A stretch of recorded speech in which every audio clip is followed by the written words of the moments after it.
दोस्तों, नए नए छत्तीसगढ़ी एवं हिंदी गाने सुनने के लिए मेरे YouTube चैनल को सब्सक्राइब करें और बेल आइकन को क्लिक करें।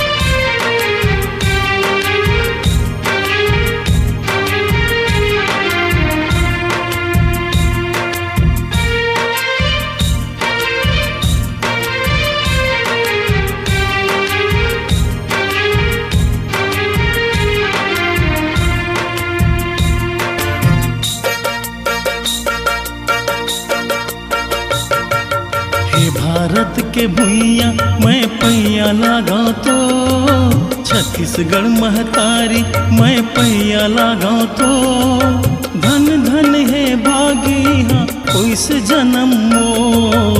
हे भारत के भुइया मैं पैया लागा तो छत्तीसगढ़ महतारी मैं पैया लागा तो धन धन है भागी हाँ ओइस जन्म मोर। हे भारत के भुइया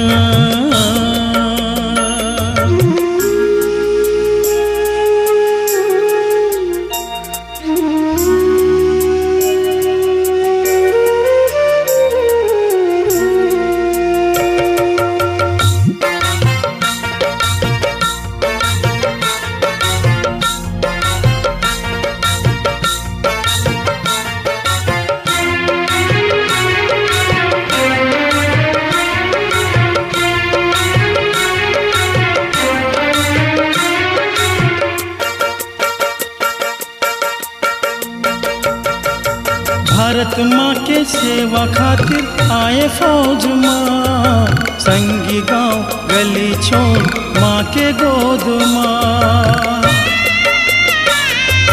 तोर सेवा करत चाहे जावे मोर जान जियत भर बढ़ाऊं मैं तिरंगा के शान।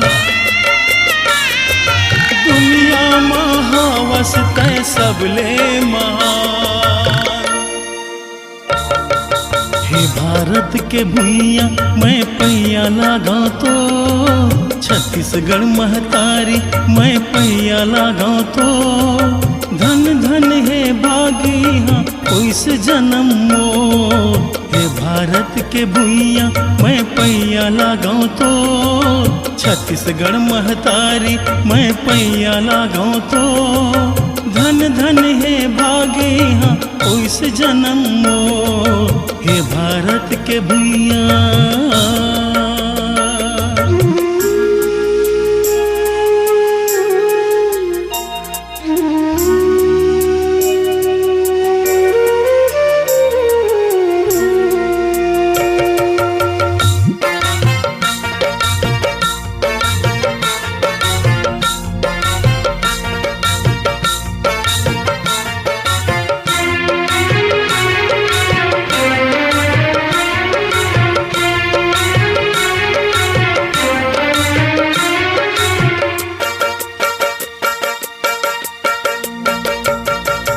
भगत सिंह राजगुरु सुखदेव संग देश भारत माता पर देश अपन तन। रंग दे बसंती चोला गाए ये मगन भारत माँ के बेटा और जीवन धन धन। वीर शहीद के भुइया आवे मोर वतन। हे भारत के भुइया मैं पैया लागा तो छत्तीसगढ़ महतारी मैं पैया लागा तो धन धन है भागी हाँ ओइस जन्म मोर। हे भारत के भुइया मैं पैया लागा तो छत्तीसगढ़ महतारी मैं पैया लागा तो धन धन है कोई से जन्म मोर। हे भारत के भुइया मैं पैया लागा तो, छत्तीसगढ़ महतारी मैं पैया लागा तो।